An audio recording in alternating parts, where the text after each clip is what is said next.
Hey, what's going on, Black people? My name is Dr. Boyce Watkins, and I wanted to come in for a second and talk about something that you probably already understand. It's a Friday night, so we can have an honest conversation about Black people and where we are as a Black community. And one of the things I wanted to share with you about the Black community right now as it stands is a fundamental idea. A fundamental idea. The basic idea is really simple. Ignorance is profitable. When you talk about the Black community, Black ignorance is a multi-billion dollar industry, probably a multi-trillion dollar industry right now. People make a ton of money by keeping you blind, deaf, dumb, and crazy. People make money from you from the cradle to the grave, largely because you have people that not only submit to the idea of Black ignorance being profitable, but they actually promote this. They promote this. So what I'm going to do very quickly is I'm going to lay out some different ways where Black ignorance is absolutely profitable, where people are making money by keeping Black people stupid. Doesn't mean that you are stupid. I'm not saying that. It doesn't mean that you're meant to be stupid. It doesn't mean that you're stuck on stupid. It just means that there are people who make money when we promote ignorance over intelligence. So let me start with the basics. Let me talk about the first area where the ignorance begins and where the ignorance starts the process of becoming profitable. Start the school system. When your child is a child, first thing you do is you hand your child over to their oppressor and you say, Master, I can't educate my own children. I don't know how to educate my babies.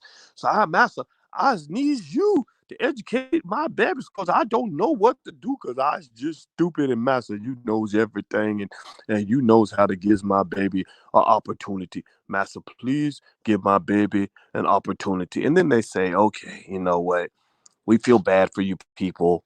So yes, we will give your child an opportunity. Just give us some money. So then they bring your child to school, right? And then you have these public schools. Does anybody have seen schools like this where they have a whole school full of Black people and they'll then have like all white teachers, all white administrators, all the books are written about white people and teaching them how wonderful white people are, and all the publishing companies that are making money selling books that are not even properly educating your child are literally made by white publishing companies that don't want to even do business with Black people. So in a way, it's kind of like a farm. It's like a farm where the farm is full of chickens, but ain't no chickens running the farm. Chickens don't run the chicken farm. Do you understand what I'm saying? See, Black people, you are the chicken, you are the commodity. And there's a plan. They always have a plan for you. See, if you don't have a plan for yourself, they always got a plan for you. So here's one of the plans: the prison industrial complex. If you compare the system of correction, somebody else made this meme. I didn't make it. If you compare the Department of Corrections with the public school system, you see that they're just alike. You see that the public school system, where they are sending out tens of thousands, probably over 100,000 Black kids every year who can't even read, write, or do math at grade level, they're preparing you for another system. They got to find something to do with y'all. See, the problem with slavery was that when slavery ended, they said, what are we going to do with all these Negroes? We need a system so that we can process all these Negroes. So they said, okay, well, here's what we do. We're going to make the school system just like the prison system. We're going to ride them to school on a big old bus, just like we do with prison inmates. They're going to sit and eat lunch at these big long tables, just like they do when they're prison inmates. And they're going to eat their lunch on a little tray, just like prison inmates. And they're going to follow the same rules, just like prison inmates. So there is a school to prison pipeline. We know this. And we also know that not only is it constraining for Black people, both physically and psychologically, but it is also heavily profitable for everybody else. You see, they want you in the system, but they don't want you running the system. And this is a consistent theme that you're going to notice when Dr. Claude Anderson, people like Dr. Anderson, talk about how Black people are a commodity. A commodity is not something that ever actually has real control. A commodity is something you use that allows you to make a bigger profit. So while you're getting miseducated in school, your kids are going to be introduced to a lot of individuals that promote ignorance on behalf of white people. Some of these are going to be come in the form of their favorite rappers. So there isn't just a school to prison pipeline. There's also a hip hop to prison pipeline. That's another pipeline where they pretty much, according to some people, this is a conspiracy theory, but I don't think it's out of question. It's a conspiracy theory, but we know conspiracies exist.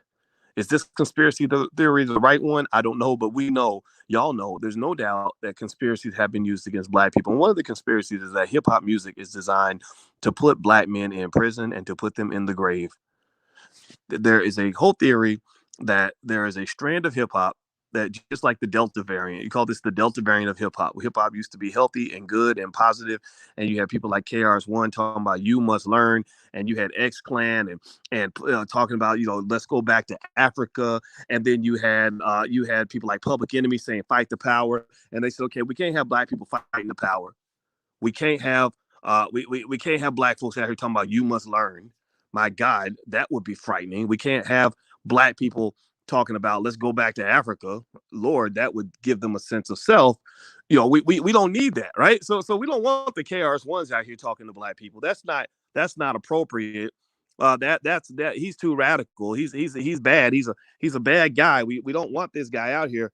But we want the rappers that are going to train your boys to go to prison. Well, why is that? Well, because, an educated Negro is not very profitable for white supremacy. But an incarcerated Negro, shit, you can make millions off that motherfucker. Shit, you can get paid if the brother keeps going back to prison, because y'all know what it is. Y'all know what happens in prison. They charging you for everything. They charge you for phone calls. The lawyers are making money. The court's making money. I knew cops who used to say that when guys got arrested, they were happy about it because they would make money every time they went to court. So every time they showed up in court, they would get paid for going to court. And so there was a system. See, this is the dark side of capitalism. Y'all know my PhD is in finance. That's what I am. I'm a finance professor, and I can tell you I know capitalism better than a man knows his ex-wife. And let me tell you, capitalism doesn't really care who it eats in order to make money. And American capitalism conveniently loves to eat black people, particularly the black male, because you're solving two problems at once. You're making your money and you're getting rid of a rodent. The black male is seen by America as a rodent. Well, the only exceptions maybe if he's out here pursuing their agenda, right? If he's out here, wearing dresses like Lil Nas X, pretending to be pregnant and all this other sweet little feminine stuff. Yeah, I don't know if y'all know this. I don't know if y'all know that Atlanta actually named, they actually made October 20th Lil Nas X Day. Yeah, literally there is so Farrakhan's dangerous, but Lil Nas X, oh well, that's wonderful. That's black excellence, y'all. That's black excellence. A black man pretending to be pregnant, like literally taking pictures on the covers of magazines as a pregnant woman, literally is seen as black excellence. That's Atlanta. That's a city run by black people. We can't put all that on white folks. We can't put that all on white folks. So I go back to my basic premise. Black ignorance is a multi-billion-dollar industry. That's why this man is seen as a benefit to society. And this man's seen as a threat. Oh my God, it's Farrakhan. Oh Lord Jesus, Farrakhan's coming. Oh, he gonna educate the slaves. He gonna make black people read books. We can't have black people reading books. We need more of this. We need more of it. Where's Lil Nas X? We don't need black men to be intelligent. We need them stupid. How are we gonna make money if you're not stupid? We don't want black men progressing. We don't want them looking like X-Clan. My God, what is this? Go back to Africa, black pride, black fit. We can't have that. That's scary. Let's put him back in please put him in a wig and a dress, because that makes us feel comfortable.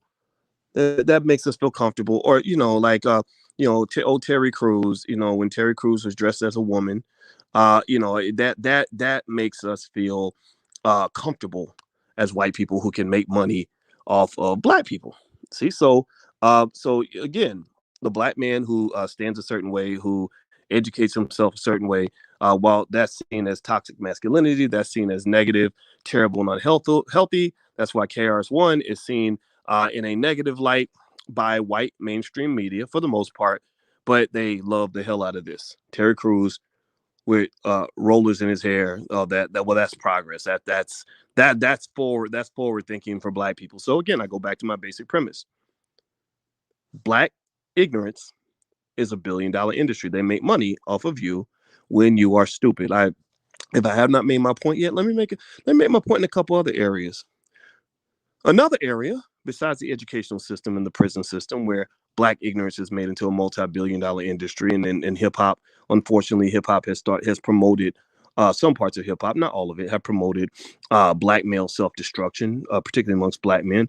Another area where you end up finding out that Black ignorance becomes $1 billion industry is the programming that's done through media, right? So when you're watching media and you're consuming your media, they're telling you that this is bad and that this is good. They're telling you that this is toxic, but this is wonderful. This is beneficial, right? So what else? What other areas is Black ignorance profitable? Well, there's this political party called the Democratic Party, and the Republicans too, who use Black ignorance to their advantage. So what they do, their formula is very basic. They're not going to go talk to this guy. They're never ever going to talk to Farrakhan. I don't know if y'all remember, but y'all may not know this, but Barack Obama actually lived just a few blocks. He lives 2 blocks away from Louis Farrakhan. And the reason I knew this was because I lived 2 blocks from each of them. I lived 2 blocks from Barack. Barack was on my right, and Louis Farrakhan was on my left. I kid you not. I've walked to the minister's house and gotten there in 2 minutes, and that was when I was fat. That was when I was the fat boys. The fat boys could walk to Farrakhan's house in 2 minutes, and there was a whole scandal where they realized that Farrakhan voted at the same voting booth, the same voting district as Barack Obama, and they said, "Oh Lord Jesus, we can't have the political Negro be seen in public with the controversial Negro, right?" So they went out of their way to make sure that the two of them did not show up at the polls at the same time, because if there's any association of Black people with guys like this or guys like that, then guys like this can't make their money. Joe Biden can't make his money if Black people are listening to people like Farrakhan and listening to people like Dr. Claude Anderson. So the Democratic Party is another example, besides the education system, besides hip hop and media, besides the prison industrial complex, where Black ignorance is very profitable. Am I making my point? Give me a yes in the chat if you are hearing my point, if my point is making any sense to you. Let me know if you're following what I'm saying here. God gave me this message today, so I felt the need to jump out and share this. And some people will get it, some people won't, and it's okay. I'm not asking for everybody to understand. Everybody ain't gonna understand. Like my buddy Dr. George C. Frazier. Let me tell you, George Frazier is a wonderful man. Dr. George C. Frazier, he's one of the OGs in the game. He's one of those Black people they probably wouldn't want you listening to either, because George Frazier tells it like it is. And let me tell you what George Frazier says. And this is really more of a message for the stupid people in the room. The stupid people in the room. I want you to hear Dr. Frazier's message, and the message is real basic. And so Dr. Frazier, and I'll put his picture on the screen so you can see Dr. Frazier and know who he is, because everybody should know about Dr. George C. Frazier. He's a brilliant Black man and one of the great leaders of our society. And so Dr. Frazier has a saying that I really liked, and it was that he says, when you're dead, that you don't know that you're dead. It's only difficult for others. He said the same is when you're stupid. So when you're dead, you don't know that you're dead. So other people, other people are the ones who are suffering when you die, because you're not suffering. You're just dead. Dead people don't know that they're dead. So dead people don't suffer. It's the people that they left behind. Well, stupid people are the same way. Stupid people don't know that they're stupid. They're too stupid to know how stupid they are. So they don't really suffer from their own stupidity. The people that suffer are the people who are trying to elevate.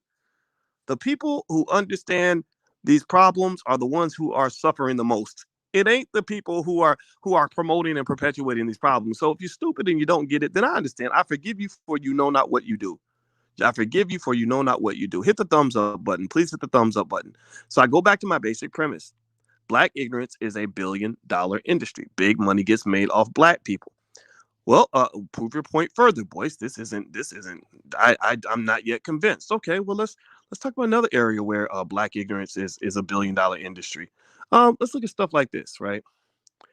Remember when you had Negroes on TV dancing over Popeye's chicken? Like, I can't wait, Lord Jesus, can't wait to get me the Popeye's chicken sandwich, and singing Negro spirituals, and lining up around the block trying to get some old greasy ass chicken. Well, Popeye's chicken made.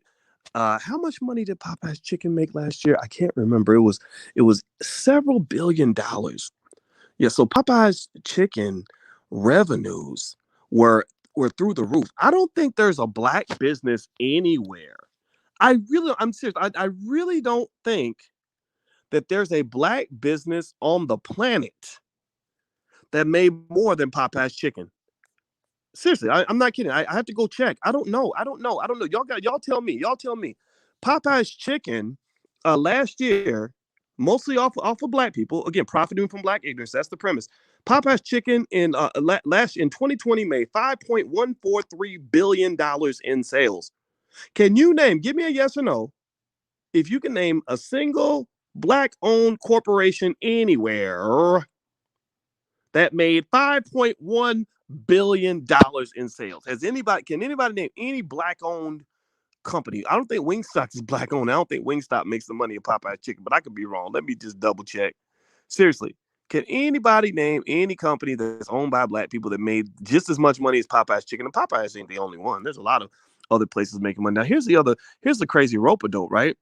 So they use you up like economic holes, because remember, you're a commodity. A commodity is something you make money from. So here's how they use you as an economic hole. So what they do is they market the Popeye's chicken sandwich to you, right? They say, Lord Jesus, got you singing Negro hymns. Yeah. Can't wait to get some Popeyes. Sing with me, y'all. And they got you, and they're singing over some damn chicken, right? And then you because the media it controls people's minds, right? The media breaks down the prefrontal cortex, which is responsible for critical thinking. Therefore, critical thinking skill is not very popular in some segments of our community. So you go, because everybody else is doing it and you saw it on the internet, you go line up, and there's a line around the block down the street with a bunch of obese, overweight, unhealthy people in line to get more greasy chicken that's going to make them die that much sooner. And then what they do is they say, oh my God, oh my God, oh God, it's so terrible. But the Biden folks identify. They're like, oh my God, it's so terrible. Black people are dying from the virus. They're the first ones to die from the virus. We got to help these people. And so then Biden gets with Big Pharma. Big Pharma makes big bank. They selling you pills and jabs. And next thing you know, they have black people advertised as the faces of the pills and the jabs. Do you follow what I'm saying? They create the problem, and then they make themselves a hero for solving it. Right? So they start off selling you the chicken, and then you get big. You start getting big, and your cholesterol levels start rising. You start walking around feeling like a big bucket of Crisco, and then they say, "Oh, it'll be okay. Just go get this jab. That'll be another $100." Right? So so big pharma is able to make that money too. See, they profit from you the same way that the Europeans chose to profit off Africa. When they stepped out there with Africa, they said, "Man, this big continent has so many resources, and these people are so unaware of how valuable their resources are, and they have no ability to protect them nor desire. They're divided. They'll sell each other up the river. And so, how do we go and just chop? Let's just chop this continent up. Let's just chop up this vast continent. And Germany, you go and take this part. France, you could have that part. England, you could have this part over here, and all of them make money off you.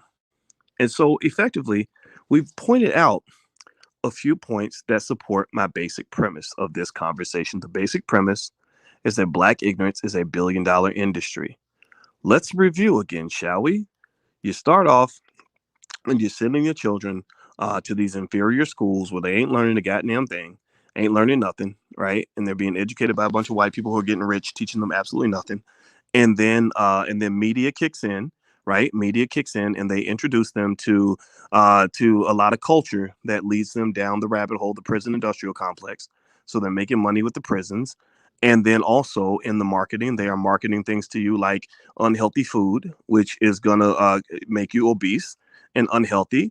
And then when you get unhealthy, they market to you jabs and pills that will solve the problem, instead of talking to you about ways that you can actually be a healthy person. So maybe I'm a jerk for bringing this up. Maybe people are gonna get mad at me for bringing this up, and that's okay. I get that. I understand. I admit that I can be a little bit of an asshole sometimes, and that's all right.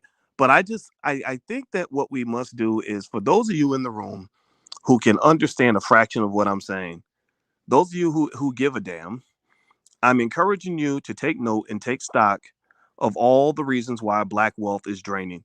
I haven't even talked about the trillions of dollars that have been made from student loans, getting you to go sign up to go work for a white university, or go to a white university and go $200,000 in debt, and then put yourself so deep in debt that you have to go work for a white person to pay the debt off.